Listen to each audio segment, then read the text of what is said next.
Bapak Haji Muhammad Halimi SEMM CMSS. Kepada beliau kami persilahkan. Monggo.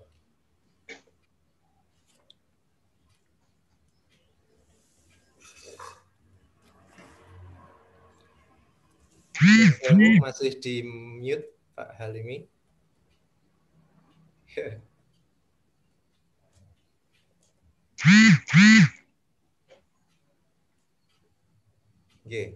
Enggak. Assalamualaikum warahmatullahi wabarakatuh. Waalaikumsalam warahmatullahi wabarakatuh. Innal hamdalillah wassalatu wassalamu ala Rasulillah la haula wala quwata illa billah. Asyhadu an la ilaha illallah wa asyhadu anna Muhammadan abduhu wa rasuluh la nabiyya ba'dah. Yang terhormat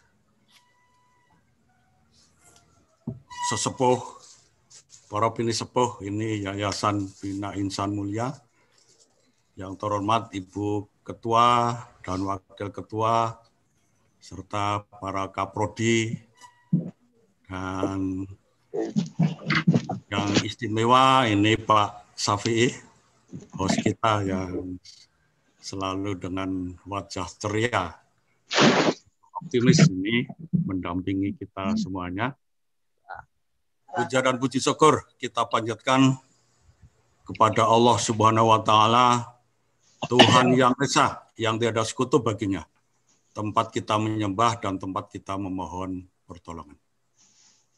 Alhamdulillah juga kita bisa bersilaturahmi pada kesempatan ini, walaupun secara daring.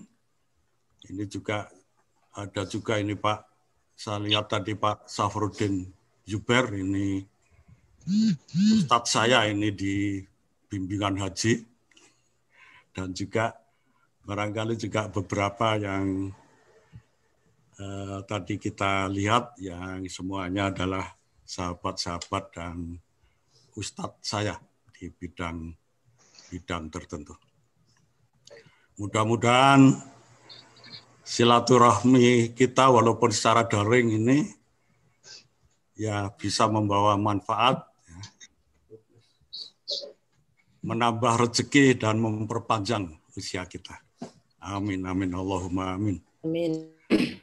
Kemudian, Bapak, Ibu, dan saudara semuanya, saya kali ini mendapatkan giliran sambur untuk sedikit menyampaikan ulasan berkenaan dengan wakaf, secara spesifik wakaf uang. Jadi barangkali kalau wakaf itu kita sudah biasa berdasarkan penelitian Badan Kebijakan Fiskal Kementerian Keuangan, itu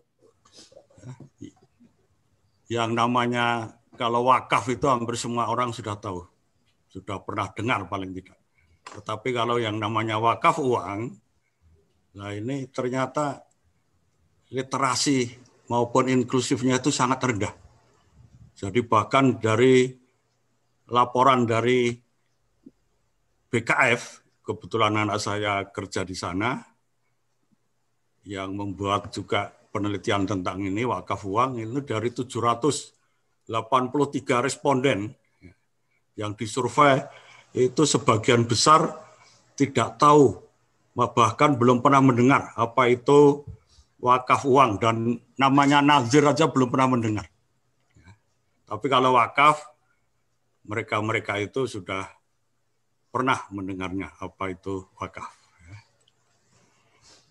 Jadi yang namanya wakaf ini adalah perbuatan hukum untuk menyerahkan sebagian aset atau kekayaannya kepada satu organisasi atau lembaga tertentu yang mengelola wakaf untuk dipergunakan dan dimanfaatkan bagi kemaslahatan umat.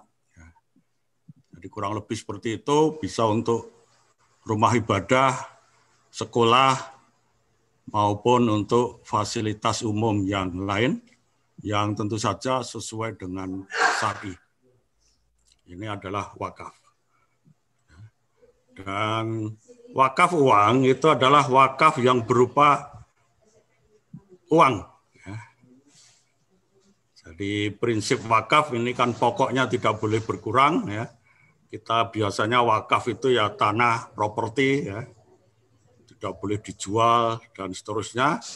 Nah, wakaf uang ini ya pokoknya juga tidak boleh berkurang sama sekali. Jadi yang kita manfaatkan itu adalah manfaatnya saja. Yang kita manfaatkan, yang kita tasarufkan itu adalah manfaat atau bagi hasil ya, dari investasi yang ditanamkan oleh lembaga wakaf uang itu, maupun kalau bekerja sama dengan pengusaha-pengusaha lembaga yang lain. Jadi dalam hal ini saya berterima kasih ini pada Pak Syafi'i, ini sudah di undangan sudah tertulis ya. Jadi saya kira kalau kita ingin bersodakoh, berinfak itu ya sodakoh, infak sodakoh yang sebaik-baiknya, yang kita cintai, bukan sekedarnya saja. Atau kalau harta atau sesuatu itu kita sudah tidak suka baru kita kasihkan, bukan. Ya. Jadi kita itu dianggap orang yang baik, kebaikan yang sempurna kalau kita memberikan sesuatu yang selama ini kita cintai ya, kepada pihak lain ya untuk kemaslahatan umat itu. Dan juga saya kira ini hadis yang sangat populer, ini diriwayatkan Imam Muslim itu ya. Jadi ada 3 perkara yang membuat pahala kita itu secara terus-menerus mengalir. Bahkan sampai kita meninggal dunia, nah itu salah satunya adalah sedekah jariah ya, atau wakaf itu tadi. Ya. Salah yang lain, nah saya kira ini Bapak Ibu ini mudah-mudahan ini jelas akan memperolehnya, ini ilmu yang bermanfaat. Karena sebagian besar ini dari kita ini ya dosen atau guru ya, begitu ya, mudah-mudahan ini ilmu yang diberikan itu bermanfaat. Dan juga anak soleh yang selalu mendoakan pada kedua orang tuanya. Baik, Bapak dan Ibu semuanya, itu pengantar berkenaan dengan wakaf, dan wakaf itu sebetulnya salah satu instrumen sistem keuangan syariah dalam Islam yang mengandalkan siswa selama ini. Zakat, infak, sodakoh, dan wakaf. Kalau zakat, infak, sodakoh ini sudah banyak dikaji.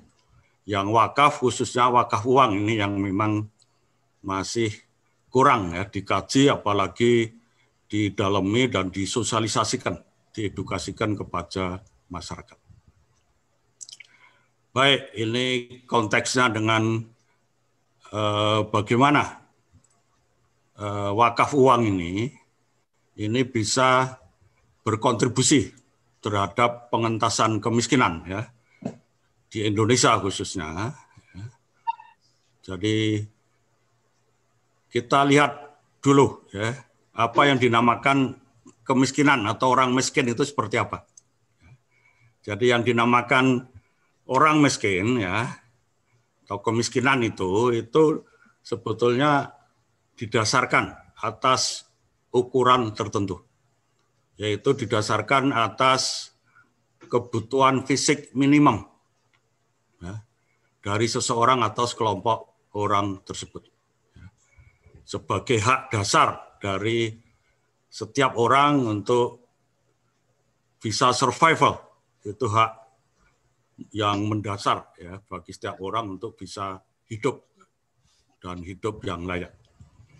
Didasarkan atas kebutuhan fisik minimum itu di Indonesia itu ini sumbernya BPS ini ya, karena BPS itu memang monopoli ya. Data-data tentang indikator-indikator ekonomi itu lembaga lain tidak boleh meriset ya, untuk mempublis apalagi data-data tentang indikator-indikator ekonomi masyarakat. Satu-satunya yang diperbolehkan itu, yang menjadi monopoli itu ya BPS ini. Nah, didasarkan survei penelitian dari BPS ini untuk Indonesia itu 454.652 per orang ya, per jiwa ini, per kapita. Itu kebutuhan fisik minimum. Jadi dengan 454.000 itu ya kurang lebih kalau rumah tangga itu ada anggotanya 4 ya paling tidak ini dia hampir 2 juta ya. Kalau ada satu kepala keluarga yang bekerja, nah ini 2 juta lah minimum. Ya, saya kira hampir sama dengan upah minimum regional, itu sekitar 2 juta. Kalau di bawah 2 juta, pendapatan keluarga itu di bawah 2 juta, itu termasuk miskin. Kemiskinan di Indonesia itu ya relatif ya masih lumayan tinggi. Ya. Ini di Indonesia itu ada 11, sekian juta. 11, sekian persen atau 25,14 juta. Ya. Jadi itu awal tahun 2020. Kalau sekarang karena ada pandemi ini, pandemi COVID ini 19 ini itu sudah melonjak jauh. Ya. Jadi diperkirakan ini pengangguran itu terjadi 9,5 juta ini terjadi pengangguran ya, di PHK ya, terjadi PHK atau setengah menganggur ya, karena masuknya kemudian hanya 2 hari sekali atau 3 hari sekali sehingga banyak para pekerja yang upahnya harian itu ya penghasilannya jadi separuhnya ya. Sehingga apa? Ini nanti akan menjadi tentu saja dalam waktu 3-4 bulan ke depan setelah tabungannya habis itu akan menjadi miskin kembali. Apalagi yang kena sakit, maka ada istilah sadikin ya. Orang-orang sadikin itu apa? Sakit sedikit jadi miskin. Nah, itu yang terjadi seperti itu. Ya. Jadi ini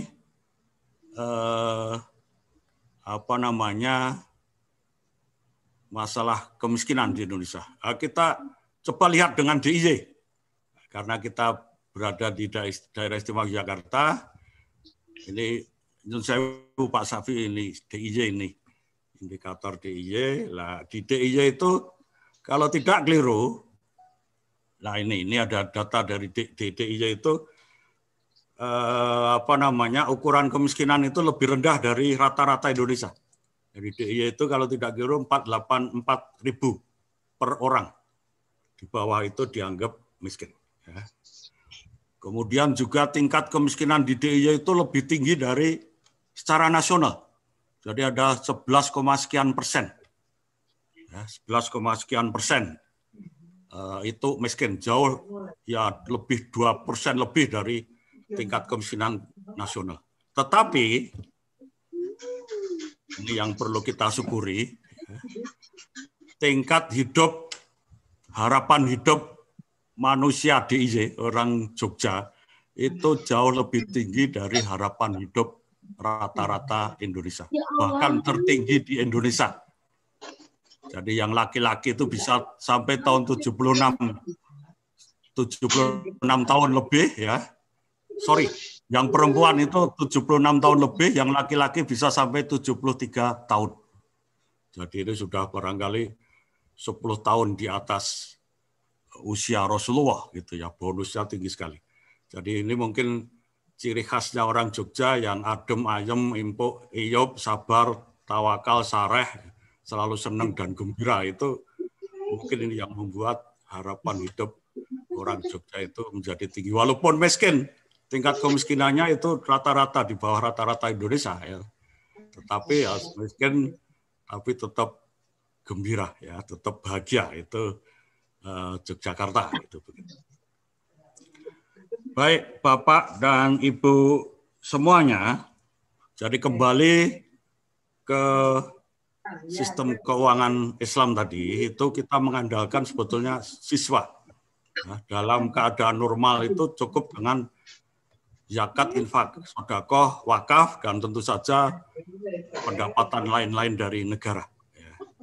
Jadi seperti dari sumber daya alam ya dan seterusnya. Kemudian apa? Kita perlu ya, mengetahui sebelumnya ketika kita mau bicara bagaimana mengatasi atau memberantas kemiskinan ini, kenapa? Apa sebab ya? Apa sebab saudara-saudara kita itu menjadi miskin? Ini ada beberapa sebabnya. Yang pertama itu mungkin disebabkan karena memang kondisi dirinya atau kondisi alam di sekitar di mana mereka berada itu adalah memang tandus, gersang dan tidak punya apa-apa. Kondisi dirinya mungkin difabel, maaf ini mungkin bisu tuli buta misalnya. Nah kalau seperti ini ya tidak ada daya dan upaya barangkali dalam tanda petik ya untuk bisa survival. Ya. Jadi kalau kondisi dirinya seperti itu ya mungkin mau tidak mau harus ada BLT. Ya, barangkali bahasanya pemerintah itu bantuan langsung tunai gitu ya. Kemudian kalau kondisi alam yang seperti itu, yang tandus gersang dan tidak ada tambangnya misalnya, ya. Nah, kalau di Timur Tengah walaupun tandus gersang tapi ada penuh minyak dan emas dan seterusnya. Kalau tidak di situ tidak ada ya tentunya ini ya mestinya hijrah pindah dari suatu tempat ke tempat yang lain yang lebih bisa memberikan jaminan untuk bisa hidup yang layak. Kemudian kemungkinan yang lain itu ya karena kemiskinan struktural yang berupa kebijakan-kebijakan yang dilakukan oleh pengelola pemerintahan ya, di satu daerah wilayah tertentu atau di negara tertentu yang membuat ya orang-orang tertentu itu jadi tertindas ya. Jadi tidak mampu ya mendayagunakan seluruh apa yang ada pada dirinya sehingga ya tetap miskin karena kebijakan-kebijakan yang diskriminatif dan tidak berkeadilan itu. Nah, tentu saja ini juga perlu ya gerakan-gerakan untuk mengatasi ini ya. Jadi mulai dari usul-usul ya, pembuatan kebijakan-kebijakan baru yang lebih adil, proporsional dan memihak kepada mereka yang tertindas ya. Dan juga ini gerakan wakaf, khususnya wakaf uang ini ya dalam rangka itu juga ya. Jadi saya kebetulan di Badan Wakaf Uang MUI itu juga meng-approach ya Gubernur DIY misalnya untuk bisa memberikan surat edaran ya, surat edaran untuk Banas, Badan Amil Zakat Nasional dan untuk Badan Wakaf Uang MUI ini ya. Jadi kita berikan masukan macam-macam surat edaran agar para aparatur negara itu mendukung ya sepenuhnya keberadaan Badan Wakaf Uang ini. Ya. Dan sehingga ini nanti dana keuangan dari sahabat-sahabat kita itu bisa kita kelola, kita distribusikan dengan sebaik-baiknya kepada mereka yang betul-betul membutuhkannya. Kemudian juga sebab yang lain itu karena kultural, karena budaya ya, kebudayaan budaya barangkali karena qanaahnya sangat zuhudnya itu sehingga selalu nerima ing pandum. Pokoknya mangan ramangan sing penting kumpul. Ini orang Jogja dulu kan begitu. Kemudian sehingga ya terjadi yang namanya kemiskinan itu secara kronis turun-menurun ya. Juga kemungkinan juga kultural itu malas ya. Orangnya malas ya, tidak punya semangat ya, merasa ngelokro, rendah diri dan sebagainya. Kalau demikian, nah ini tentu saja perlu pendekatan-pendekatan tertentu yang yang mampu membangkitkan giroh, semangat hidup untuk meningkatkan kualitas diri dari orang-orang tersebut. Ini semuanya tentu saja perlu dana, fundraising untuk mengatasi masalah-masalah ini. Nah ini ada untuk mengembangkan strategi yang seperti apa, ini kita perlu lihat ya tentang peta perwakafan di Indonesia ini. Nyon sewu, nah, ini ada lembaga LKS, lembaga keuangan syariah penerima wakaf uang. Jadi ini di Indonesia itu hanya ada 20 bank, termasuk yang di Jogja itu BPD Syariah. Ya.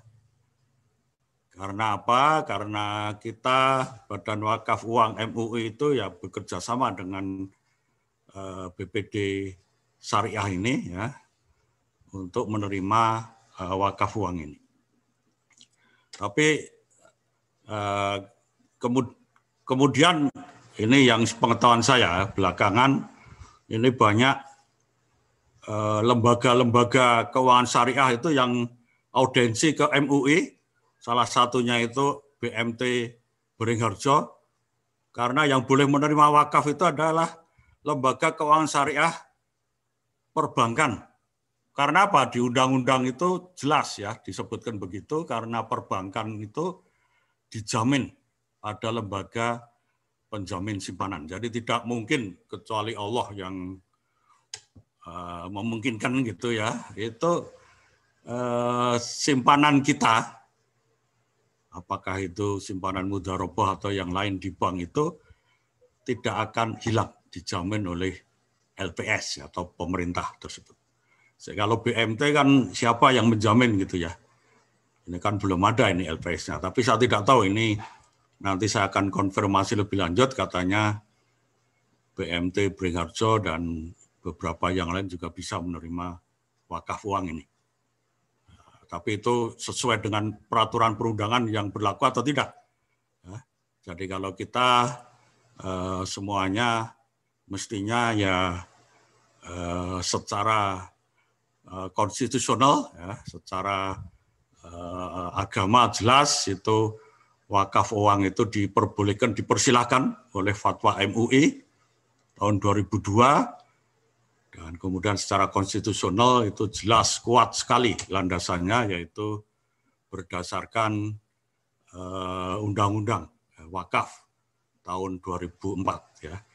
Kemudian nah ini sebagai kekuatan utama. Kalau kita melakukan SWOT analisis, kekuatan utama dari lembaga wakaf di Indonesia itu apa? Secara konstitusional, ya, selain secara agama itu jelas, keislaman, ya, itu secara konstitusional itu sudah mempunyai landasan yang kuat, yaitu undang-undang yang dikeluarkan oleh pemerintah tahun 2004. Ya. Di situ, di dalamnya termasuk wakaf uang. Ya. Nah, kemudian apa? Sebetulnya tahun berapa itu? Ini lanjut terus saja Pak Safi, PowerPoint-nya. Selanjutnya apa? Di tahun 2007 sebetulnya, 2007 2008 kemudian ada perubahan pelaksanaan undang-undang tersebut, dan sebetulnya sudah ada gerakan nasional wakaf yang dikampanyekan oleh Pak Presiden pada waktu itu, Pak SBY, tetapi kelihatannya belum mendapat sambutan yang memadai untuk itu. Kemudian apa? Kekuatan dari lembaga wakaf ini juga didukung oleh ormas-ormas Islam yang ada. Ketika kita saya yang berinisiatif ya, kemudian mendirikan Badan Wakaf Uang MUI DIY itu saya dan salah satu teman namanya Mas Ali Masum yang ngoyak-ngoyak saya itu. Ya. Kemudian dari Nahdlatul Ulama juga mendirikan ya, kemudian dari ormas-ormas Islam yang lain. Nah, ini dukungannya itu sangat kuat sekali dan langsung membentuk Badan Wakaf Uang, dan ini kekuatannya itu kan ormas-ormas Islam itu jaringannya sampai ke bawah ya, sampai ke pelosok-pelosok, ada di sana pimpinan cabang atau ranting anak cabang dan seterusnya, sehingga ini sebetulnya sudah bisa masuk ke pelosok-pelosok daerah yang ada. Dan kemudian sangat fleksibel. Wakaf uang itu sangat fleksibel. Kalau wakaf properti itu kan ya harus kaya atau punya warisan tanah yang luas ya untuk diwakafkan. Tapi kalau wakaf uang itu fleksibel, tidak perlu kaya, apalagi kaya raya ya. Jadi ini cukup uang berapa puluh rupiah sudah kita bisa berwakaf. Ya. Jadi di BWUT ini bahasanya MUI itu Badan Wakaf Uang strip tunai. Ya. Jadi itu cukup 50.000 itu sudah bisa berwakaf kita. Ya. Jadi ini sangat fleksibel, tidak perlu kaya sehingga kita sosialisasikan ke masjid-masjid, pondok, pesantren dan seterusnya. Lah itu biasanya ya mendapatkan tanggapan ya walaupun seberapapun kita terima, tapi ya minimal 50.000 karena kita harus membuatkan sertifikat segala ya. Nah, itu nanti ya, kertas sertifikatnya bisa lebih tinggi dari nilai rupiahnya. Bapak, Ibu, dan semuanya, yang penting dari kekuatan itu, kita hanya bisa meraih peluang. Peluangnya itu sangat besar. Karena apa? Indonesia itu adalah, jumlah penduduknya terbesar yang beragama Islam ya di dunia ini. Barangkali kalau 85% itu sekitar 235 juta orang itu beragama Islam. Dan jangan dikira ya orang Islam di Indonesia itu ya kaya-kaya. Jadi dari data OJK itu 300 triliun tabungannya itu. Ya, 300 triliun. Jadi kalau hanya katakanlah 1 promil aja dari 300 triliun itu diwakafkan, itu sudah 30 triliun. 3.000 triliun ya, itu diwakafkan, itu sudah 30 triliun. Luar biasa ini ya, peluangnya ini. Kemudian juga sebetulnya dikenal masyarakat dermawan. Masyarakat dermawan. Ya. Jadi ini peluang yang sangat besar ya, yang kita bisa raih untuk fundraising ya dalam wakaf uang ini. Jadi kekuatannya tadi sudah kita utarakan, ini peluangnya. Lah memang ada kelemahan-kelemahannya. Kelemahannya apa? Jadi misalnya itu tata kelolanya yang masih belum mapan. Ya. Jadi saya kira itu makanya itu mungkin nanti kita rekomendasikan perlu revisi ya untuk itu. Jadi misalnya apa? Ada satu institusi badan wakaf, yaitu sebut saja BWI itu. BWI itu ya jadi pemain, ya jadi regulator kebijakan teknis dan juga menjadi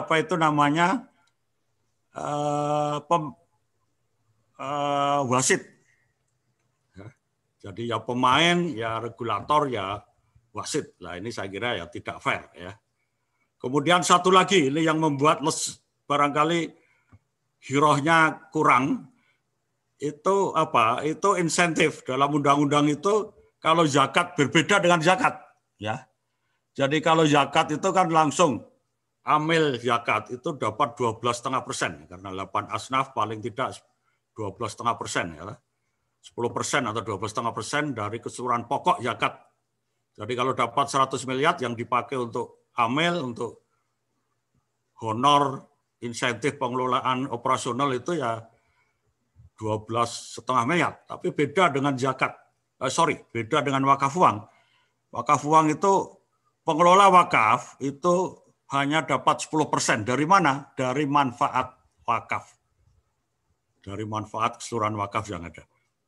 Jadi seperti kalau di badan wakaf MUI itu hanya sekitar belum ada 1 miliar ya. Jadi mungkin hanya kemudian setiap bulan itu hanya sekitar dapat 2 juta. Nah, itu yang manfaatnya sehingga untuk pengelola itu hanya 10%-nya dari 2 juta.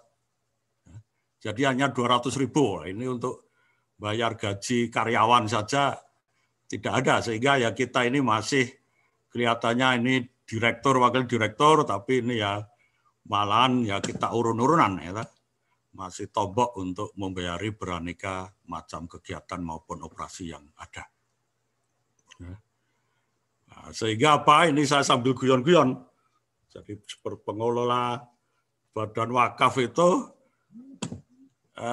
seperti kena sakit kulit ya lah.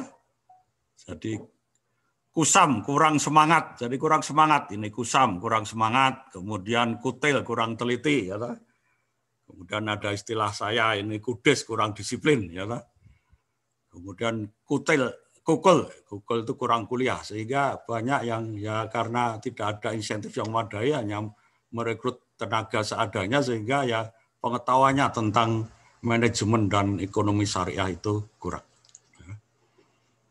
Kemudian bagaimana ini ancaman ya, ancaman dari atau tantangan yang kita hadapi itu seperti tadi sudah kita arahkan, literasi dan inklusi ya, dari masyarakat tentang wakaf uang itu sangat-sangat rendah, banyak yang belum mengetahui.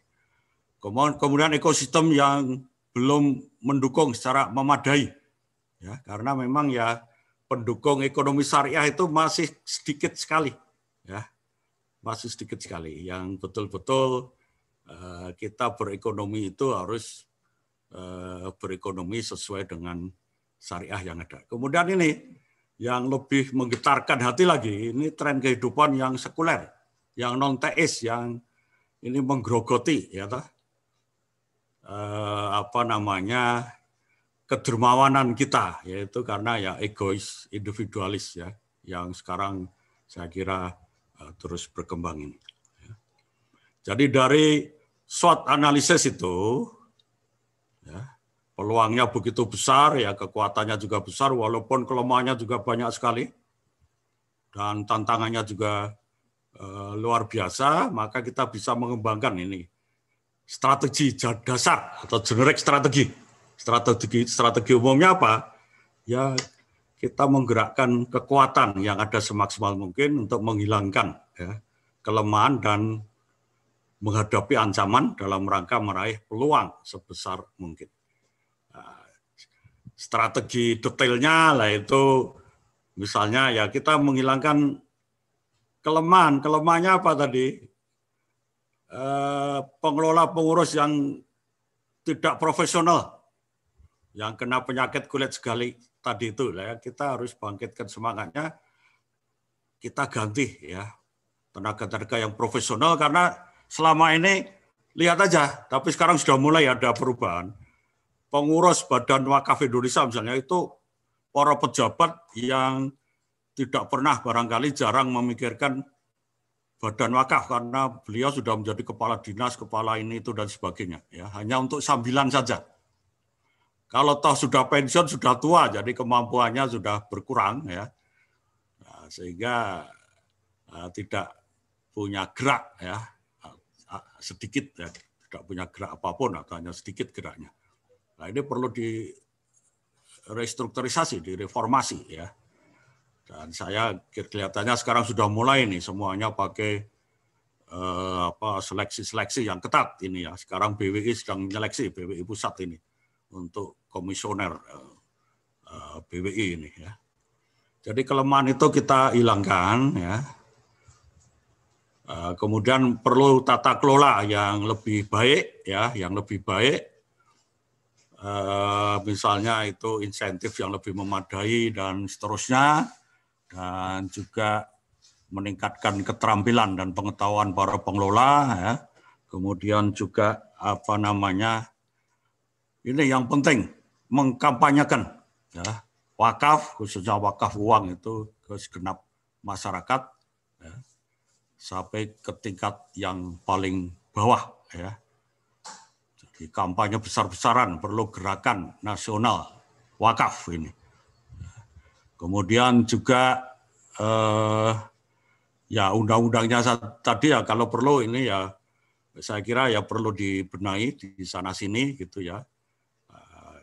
Kemudian ya ya kita mengembangkan kolaborasi ya untuk seluruh pemangku kepentingan ya, dalam pengembangan ekonomi syariah atau ekonomi Islam ini, serta mengembangkan wakaf dan wakaf uang pada khususnya.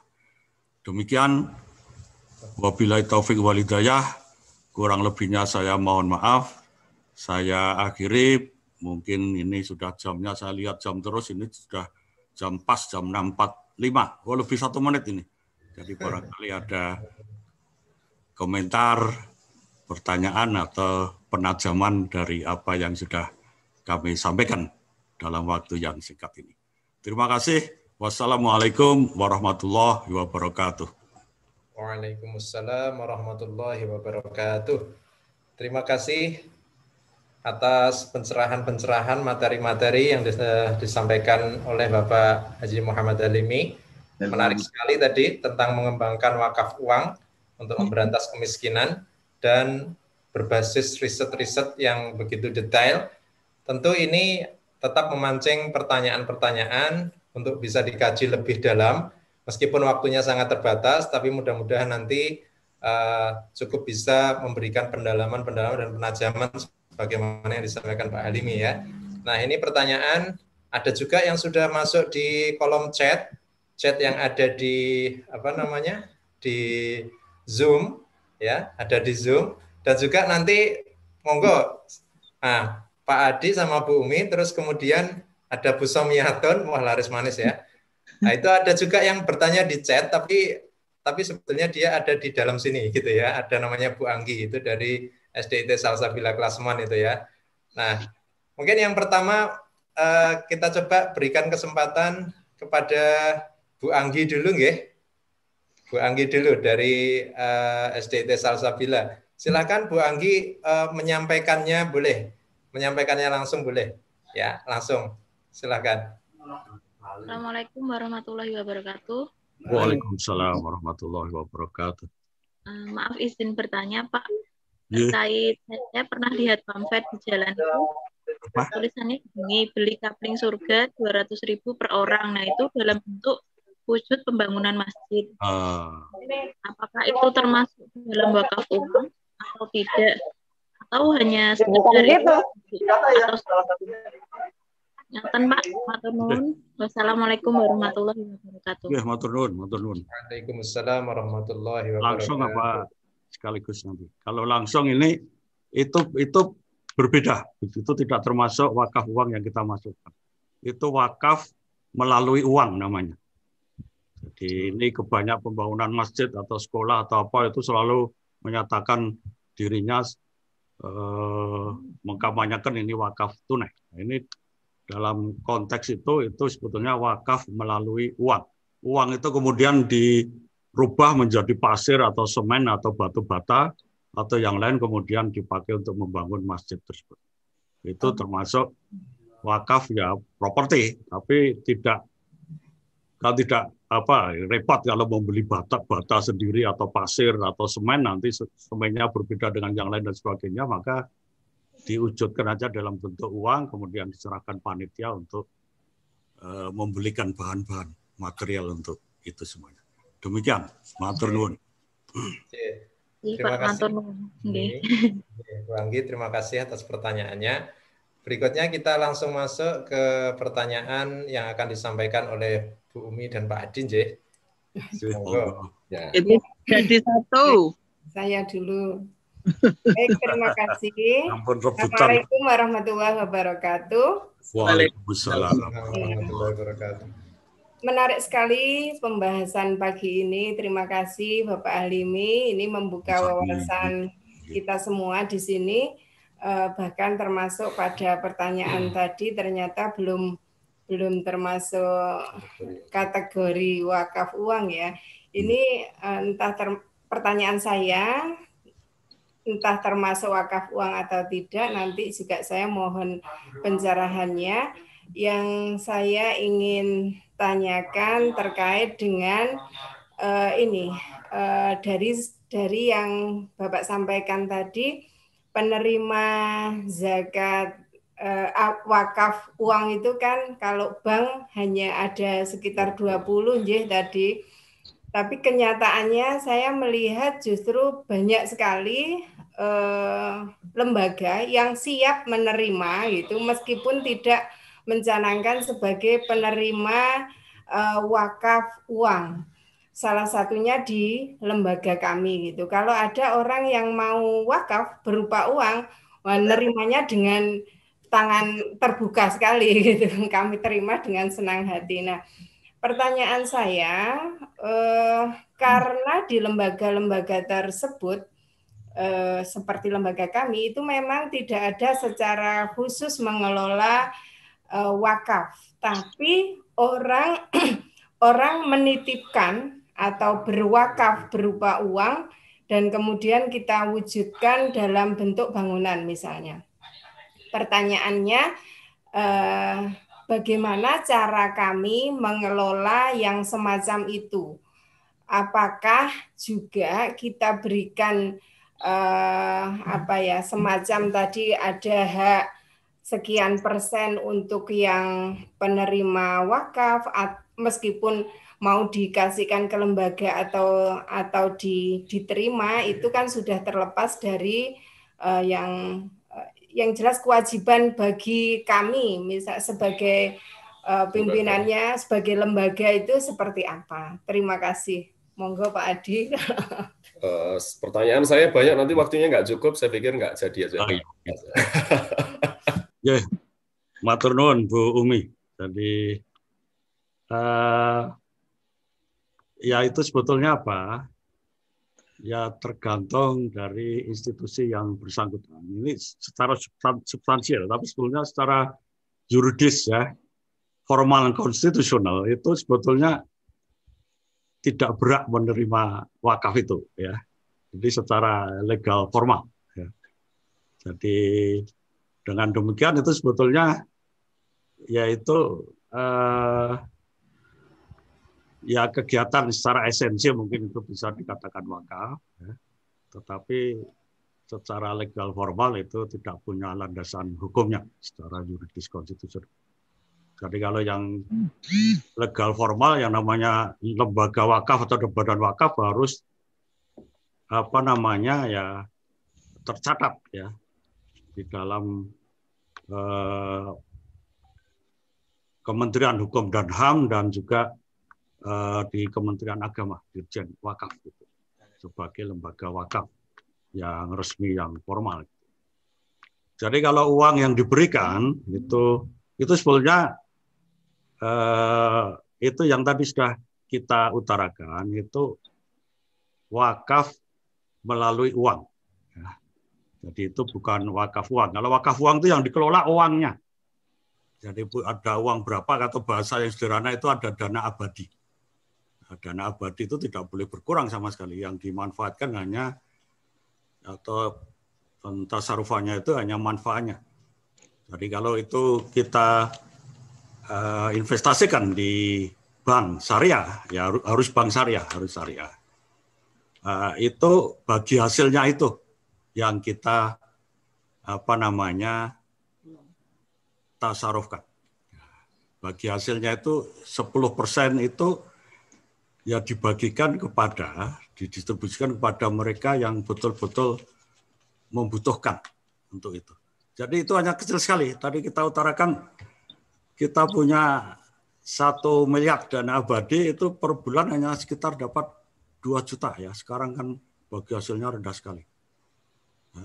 2 juta itu kita sebagai amil dari lembaga wakaf itu hanya dapat 10% dari 2 juta. Jadi hanya dapat 200.000 itu untuk insentif honor untuk berbagai macam kegiatan pembiayaan ya. Pengeluaran itu hanya dari 200.000 itu. Jadi kalau toh mau diperhitungkan begitu itu sebagai wakaf uang itu seperti itu. Tapi kalau ya 10% dari bagi hasil atau manfaatnya. Tapi kalau itu belum dimanfaatkan, artinya kita menerima uang 1 miliar. Nah, itu kalau mau dimanfaatkan bagi hasil kan harus diputar dulu. Ya. Diputar dulu oleh bank atau mungkin oleh pengelola, oleh pengusaha yang kita titipkan ya. Dengan jaminan itu harus kembali dana utuhnya, tidak boleh rugi dalam tanda petik. Nah, bagian keuntungan itu yang bisa kita tasarufkan dan 10% dari bagian keuntungan itu untuk pengelola. Untuk pengelola. Jadi bukan dari pokok. Ini dapat 1 miliar atau 100 juta, wah kita pengelola dapat 10 juta, bukan. Tapi yang 100 juta itu diputar dulu sehingga menghasilkan keuntungan adalah 10% dari keuntungan itu untuk pengelola, untuk amil zakat. Sehingga ini relatif sangat kecil ya. Sehingga tadi saya utarakan ini memang satu kelemahannya di situ. Jadi sehingga membuat kurang semangat pengelola badan wakaf, khususnya wakaf uang ini. Jadi kalau soal itu siapa yang mau memberikan sumbangan, hibah atau apapun ya, namanya kita sebut apa wakaf atau apa ya, tinggal mungkin dibuat kesepakatan bersama. Kalau kita mendapatkan dana sekian itu berapa yang untuk ini ya. Jadi tentu saja yang wajar-wajar saja gitu ya. Kalau itu komisi jual beli rumah ya, itu kan ya 2,5% misalnya ya. Itu saya kira wajar-wajar saja gitu. Dan itu pun juga harus kesepakatan bersama ini. Artinya diputuskan dalam mungkin juga pertemuan antar mereka yang berhak mengelola dana tersebut. Matur nuwun, ini sementara seperti itu. Baik, terima kasih Pak Halimi. Demikian Bu Umi, Pak Hadi yang sudah memberikan pertanyaan tadi.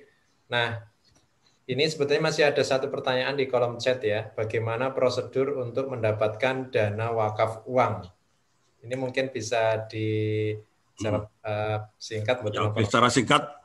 Jadi ya langsung saja berhubungan dengan lembaga wakaf uang atau badan wakaf uang tersebut. Cuman kalau di kami di badan wakaf uang MUI itu kita kerjasama dengan orang yang ahli di bidang itu. Jadi kerjasama dengan SMEDSI, orang-orang SMEDSI kita juga jadikan pengurus di badan wakaf uang MUI. SMEDSI itu Small Medium Enterprise Corporation, itu lembaga dari UGM, yang dulu dari UGM dulu. SMEDSI itu mereka sudah ahli. Mereka biasa menyalurkan dana-dana dari berbagai sumber kepada para UMKM, ya, pengusaha mikro dan kecil tersebut. Nah, dan kita tentu terus terang itu kita lebih fokus pada mereka yang betul-betul ada di grassroots. Ya, jadi ini kita sudah semua kabupaten dan tingkat 2 itu sudah kita gulirkan ini dana namanya Protap itu ya tanpa biaya dan administrasi ya. Jadi karena banyak lembaga zakat yang ngasih dana atau badan wakaf yang lain, tapi tidak ada bunga. Ini syariah Mas, tetapi biaya administrasinya itu melebihi bunga malah. Itu banyak sekali saya lihat. Kalau kita tidak, cuman yang betul-betul grassroots. Jadi misalnya ini bakul sayur, nah, itu perlu dana untuk beli sepeda. Ya. Kita lihat punya peluang. Nanti mau memasarkan sayur kemana? Ke perumahan ini itu ya. Selama ini saya hanya disuruh jalan kaki atau sepedanya sudah rusak, udah beli yang baru, kita belikan keranjang, mereka kita kasih modal kerja. Ya. Jadi kita pinjami ini 800.000 untuk beli sepeda 650.000 ya. Kemudian untuk beli sayur 150.000 itu ternyata apa? Setiap hari itu keuntungannya luar biasa. 100%. Ya. Jadi 150.000 bisa jadi 300.000. Nah, kita minta supaya ini bisa bergulir, bermanfaat bagi orang lain, kita minta untuk ngangsur. Jadi kalau dia itu ngangsur sehari hanya 10.000, 20.000 itu kecil sekali karena keuntungannya 100.000 lebih per hari. Dan ternyata bisa menghidupi dirinya dan keluarganya. Ini banyak kasus seperti itu. Jadi matur nuwun, saya kira kalau memang betul-betul membutuhkan ini bisa menghubungi lembaga maupun badan wakaf uang yang ada. Dan semuanya memang ada prosedurnya. Dan kita bekerjasama dengan mereka yang betul-betul sudah ahli di bidang pendistribusian dan pentasarufan dari manfaat wakaf uang ini. Matur nuwun. Ya, oke, matur nuwun sangat. Matur nuwun sangat. Demikian Ibu.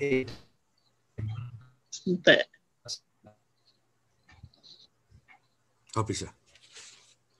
Yang masuk sudah bisa anggapannya sudah bisa lebih makan sehingga kita bisa lebih itu.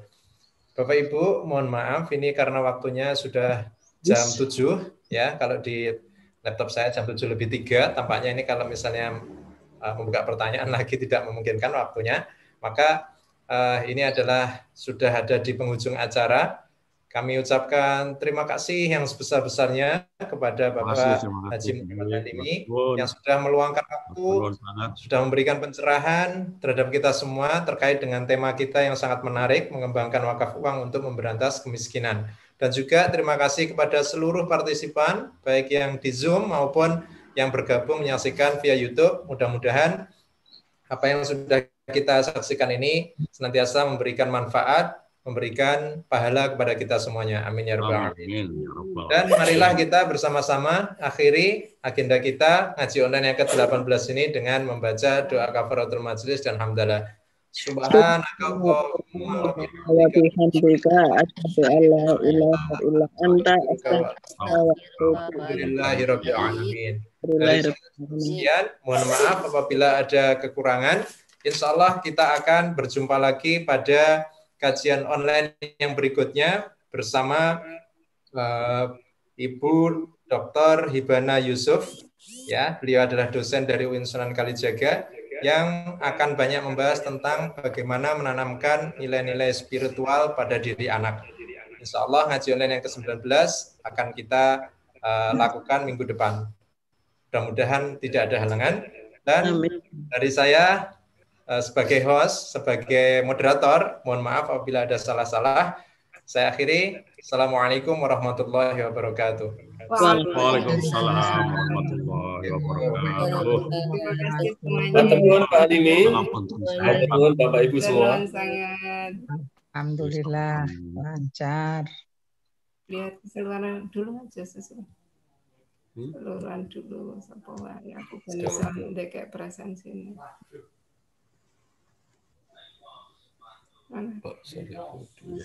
Stop saya. Udah pada keluar. Ya, matur nuwun. Segera ke belakang. Aku langsung lemah.